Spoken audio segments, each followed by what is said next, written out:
কদিন আগে দুধটা একটু ফেটে গেছিলো, তো দুধটা কী করব, সেই জন্য দুধটাকে ভাবলাম ওটাকে একটুখানি শুকিয়ে নিয়ে ওটাকে একটা মিষ্টি মতো করে নিই।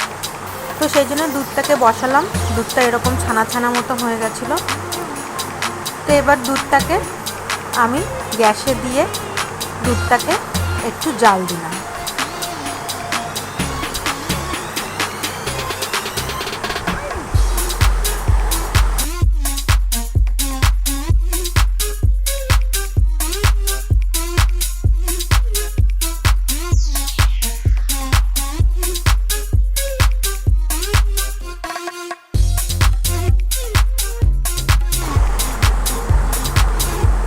সাইড দিয়ে একটু একটু ফুটতে শুরু করেছে দুধটা। এবার আমি একটু একটু করে ওটার গ্যাসের আগুনটা কমিয়ে দিলাম, কারণ নইলে দুধটা ফুলে যেত। আর একটু নেড়েও দিচ্ছি, কারণ একটু নাড়লে ওটা একটু কম ফুলবে, তবে গ্যাসের আগুনটা কমিয়েই দিতে হবে।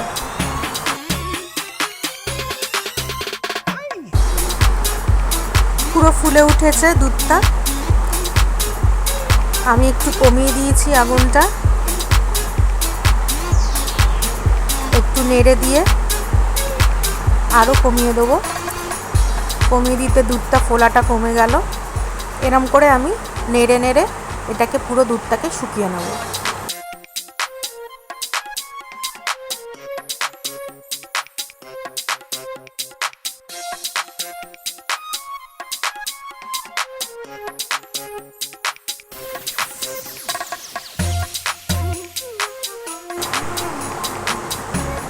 অনেকটা শুকিয়ে এসছে দুধটা, ছানা ছানা হয়ে ছানা ছানা অংশটা দেখা যাচ্ছে। জলটা আস্তে আস্তে শুকিয়ে যাচ্ছে, আরও শুকাবো।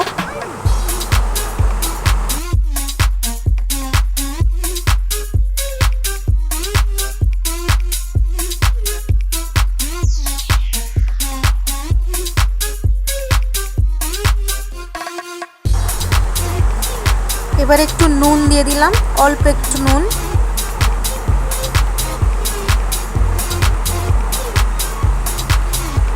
একটু নেড়ে দিচ্ছি যাতে নুনটা মিক্সড হয়ে যায়। এই যে চামচের, এরকম বড় চামচের 2 চামচ চিনি দিয়ে দেবো।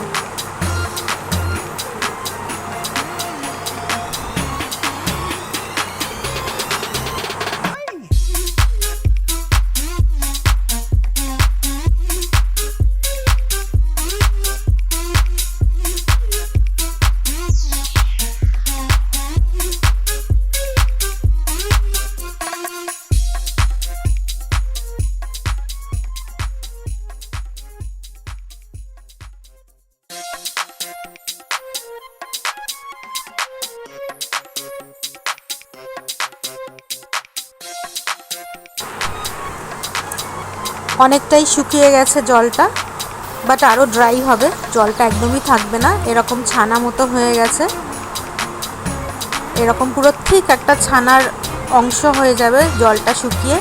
চিনি আর নুন তো দেওয়াই আছে।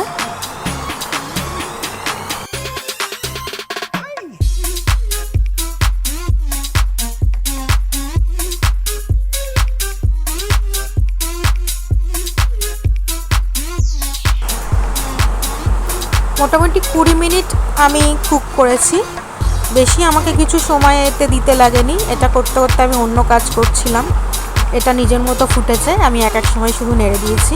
আর এরকম ঠিক একটা ছানার মতো হয়ে গেছে। তো আফটার 20 মিনিটস এই হচ্ছে সেটার কন্ডিশন। তো এবার একটু ঘন ঘন নাড়তে হবে, কারণ জলটা শুকিয়ে আসছে, নিচে লেগে যেতে পারে, ধরে উঠতে পারে। একদম ঠিক হয়ে গেছে। এবার আমি নেড়ে, এবার এটা নামানোর পালা এসছে। এবার নামিয়ে নেব। এটার মধ্যে এলাচের গুঁড়ো, কাজু বাদাম, বাদাম কিংবা কিশমিশ, পেস্তা এসব দিলে তো দারুণ হয়, কিন্তু আমি দিইনি, কারণ আমি এতে বেশি কিছু দিতে চাই না। জাস্ট এরমভাবেই এটাকে আমি রেখে দেবো, আর যদি খাওয়ার সময় খাবো। এবার হচ্ছে গিনিপিগ রাউন্ড, একটু টেস্ট করে দেখব কীরকম হয়েছে।